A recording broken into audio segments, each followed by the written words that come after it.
With recent events that have gone on, it's very obvious that there's not a lot of political empathy going on in the world. Your mindset makes such a difference in how you see the world and how happy you are. Learning to cultivate empathy in a politically divided world will make your life better.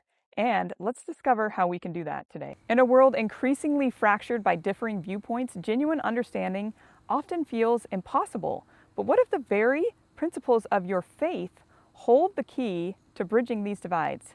Christian empathy isn't just a lofty ideal, but it's a practical path to deeper connection and compassion in our modern society. Why should you listen to me? I'm not an empathy expert and I don't have any letters behind my name, but as I was researching for this and thinking about talking about this, I just realized that something that's really important about empathy is that it starts with normal, regular people, with friends and neighbors. Whoever you are around, it's important to have empathy for those people, and that's going to make a huge difference in the world. It's just average people who are developing empathy that are going to make the world more peaceful and have more harmony in our lives. So you might have seen one of these before. This is a polarity graph, and this shows how over the years the Democratic and Republican parties have gotten farther and farther apart from each other. So it's harder and harder for us to get along with people because the ideas of people in the opposite party are just so drastically different than it used to be. But the thing that is really interesting about this is that we perceive the gaps to be bigger than they really are. I read this super interesting study where they talked about how much we agree on, and the truth is that the majority of people actually agree on a lot of things. The median, right, is very more central than we imagine in our heads. But where the disconnect is that we are perceiving that people are a lot more different from us than they really are. And so what that creates is actually that you don't like people from the other party. They call this emotional polarization, but it's not based on reality. Isn't that interesting? So when you actually get to know these people, when you talk about things that you agree on, that drastically reduces the amount of emotional polarization that you feel. So here's a quote from the study. It says, "Emotional polarization is driven largely by an individual's misbeliefs about the policy beliefs of the other party, a sense that members of the other party dislike members of their party, a fear that the other party supports breaking democratic norms, and misunderstandings about the democratic composition of the other party. For example, believing that Republicans are old, wealthy, evangelical Christians, while Democrats are young, unionized minorities, when the median demographic characteristics of both parties are actually quite similar." The thing that this made me think about was how important perception is to how the world runs. My husband is somebody who knows a lot about economics, and one of the things he likes to remind me about as far as the market goes is that how the market goes is dependent on how people perceive the market is going. And if people perceive that the economy is not doing well, then the market tanks. And it seems like that's exactly what happens with our political climate as well. And so it's really important that you fix your perceptions, and that's going to be really helpful in terms of having empathy for the other party. So one place that it's really evident that empathy has been declining has been on social media. And social media does a lot to harm the way that we interact with people on the political spectrum. It creates superficial interactions. So you're less practiced on truly listening to others and engaging with people and their feelings. Because basically with social media, you're encouraged to just like or make a short comment about something, and you're less likely to actually feel somebody's feelings and to see how they're really doing because all of your interactions are superficial. Second is it creates echo chambers and encourages polarization. So because of the way that algorithms work, you're more likely to see things that you've clicked on before. So it's really difficult to have diverse opinions and to empathize with others that you disagree because you're not seeing the other side as much. And so it's important to have real conversations with people to actually see how people really feel rather than getting all of your information from social media. It also creates dehumanization and encourages you to be anonymous because you're always behind a screen. You're less likely to see people as people. Lastly, it creates a comparison culture, but the way that is that it actually causes you to look way more inward and at yourself. Isn't that interesting that social media is meant to be social, and it actually encourages you to think more about your own self-image. It shifts your attention away from understanding others. So social media can really decrease the amount of empathy you feel for other people, which is dangerous, isn't it? And I wanted to talk a little bit about why it even matters. Why does empathy matter? It connects people and reduces feelings of isolation, and it improves your relationships, communication, and cooperation. And it's a key part of kindness, compassion, and social harmony. So I was just thinking about the isolation, and I have noticed people in my life who hold very strong political opinions. It can be very isolating because they don't trust anyone else. They don't think that other people's opinions are valid, and they think that they know what's right. And it makes it difficult to have friendships with people because they're so sure that all of these other people are terrible people and they're not worth talking to. But that's not true, is it? And it just makes your life miserable to be right all of the time.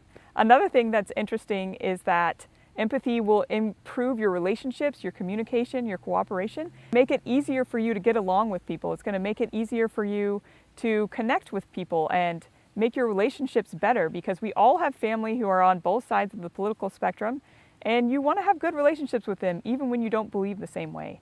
Lastly, it's so important to social harmony. It makes the world a better place. It's more likely that we're going to have peace in our world if we can figure out how to have empathy for people who don't see things the same way that we do. Being married to someone who's super different than me has really helped me develop empathy. My husband and I, we don't hold drastically different political beliefs, but sometimes we have canceled each other out when we vote because we vote for different parties. But just in general, he's someone who just sees life very differently than me. And I love him so much, and yet he's so different. And so it's helped me realize that everyone's positions are valid. Everyone has different experiences and different ways they've reached the conclusions they have, and they're people worth loving.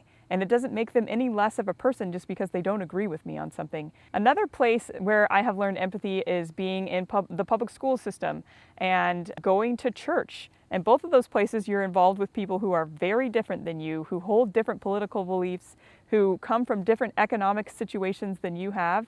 And that helps you see that people are good people, and they come in all shapes and sizes. Even though they might not think the same as you, there's somebody that has a valid opinion on something. And that made me think of this quote that my sister shared with me from Abraham Lincoln. He says, "I don't like the man. I must get to know him better." And her telling me that quote reminded me of a story from my grandma and a poem that she shared. It says, "If I knew you and you knew me, if both of us could clearly see, and with that inner sight divine, the meaning of your heart and mine, I'm sure that we would differ less and clasp our hands in friendliness. If I knew you and you knew me." My dad has been compiling my grandma's life history, and she told this experience she had where she was in a church setting and somebody didn't like her, and she felt like she wanted to correct the situation, and she went to go visit this woman, and she shared this poem with her, and it really helped both of them come to an understanding that they just didn't know each other well enough, and that's why they didn't like each other. Something that we can take into account is we can think about, Lord, is it I, when it comes to empathy? What can I improve to make the world a better place? We take a cue from the Lord's apostles. When he was at the Last Supper, Jesus said that one of his apostles was going to betray him. And all of the apostles inwardly were asking themselves, Lord, is it I? They wanted to know if it was something that maybe they were doing wrong that could lead to them betraying their best friend. And I think something that has really helped me is remembering that everyone is making decisions that make sense to them. This is something I've learned over the years. The more you get to know people, especially people who think very differently than you on subjects, the more you learn about how they reach those conclusions, you realize that every single person is making decisions and holding beliefs based on their own experiences, and they're all doing it because it makes sense to them. It seems in this world today that there's less and less empathy than there used to be, and it reminds me of some scriptures we have about the last days. It says that the love of men will wax cold, and also that men's hearts shall fail them in the last days. And when you think about that, and you think about how that has to do with how we love each other, the love we feel for each other, is that starting to fail? And is that something that we can work on, is having more love for other people, especially people who are different than us? Men are that they might have joy. That's something we're also taught in the scriptures. I loved this quote from Elder Gong. He's an apostle in our church, but he said, "The judging, scourging, smiting, and spitting that happened to Jesus were not occasional events that only occurred during Christ's mortal life. How we treat each other is how we treat him." And I think often we use that in the positive, where it's like, oh, when you serve other people, you're serving him. When we don't have kind things to say about others, he feels that. He feels the smiting and the spitting and the scourging. No matter who you're talking about, it's someone he loves, who he gave his life for. And so I think that's a really important reminder. Elder Stevenson, he talked about peacemaking, just thinking about somebody who was hearing Jesus' teachings for the first time, and if they were to go home and implement those and how much a difference it would make. He says, we begin in the most basic place, in our hearts, then in our homes and families. As we practice there, peacemaking can spread to our villages and streets. And so it's not just something that you think, oh, peacemaking is this big global movement that I need to do, that I need to get involved in the community. It really starts with how you treat each other at home and how you talk about people in your home and ideas and people who are different than you. That's going to make a really big difference. That's going to change the world, is how you talk and think about people at home. So just to close, I have 2 things you can stop doing and 1 thing you can start doing to have more empathy in your life. The first is to engage less in the news. I was listening to this really interesting thing the other day where they were talking about just kind of how news has changed over time. And they talked about, at first it used to just be you'd get 1 newspaper and that would be your whole news. And then it was just the nightly news you would turn on in the evening. And eventually it became what it is now, where you could get news literally 24/7. You could have the news on and figure out what's going on in the world. And I don't know that that has served us well. I was thinking the other day on one of my walks that we live in a representative democracy. So we vote for someone to represent us in government, and then that means that they get to vote on different things. And it's really interesting that we've set up this system to have a representative to make the decisions for us. And instead, we have changed it so that we are constantly hearing about the news and hearing what's going on and all about things that we have no control over, and how that's negatively impacted our mental health and just makes us angry all the time about things that we can't do anything about. And it's like, well, it's so great that you elected somebody to make those decisions for you so you don't have to think about it all the time because you have so many other things you need to do. It's actually better to have less news, to just have maybe that 1 session where you find out what's going on in the world rather than being so concerned all the time. The second thing to stop doing is to spend less time on social media. Social media has been proven to make you more polarized in your political opinions, and it disconnects you from real people. So you're more likely to believe that somebody holds a vastly different political opinion than you do, which is not actually true in reality, but you are perceiving it that way because you're getting so much of your information from social media. So disconnect from social media and interact with real people. It will help you. It will make the world a better place. Lastly, 1 thing you can start doing is to change the way that you talk about people at home and ideas. In your most relaxed settings, you can make it so that people are safe in your home, their name is safe in your home,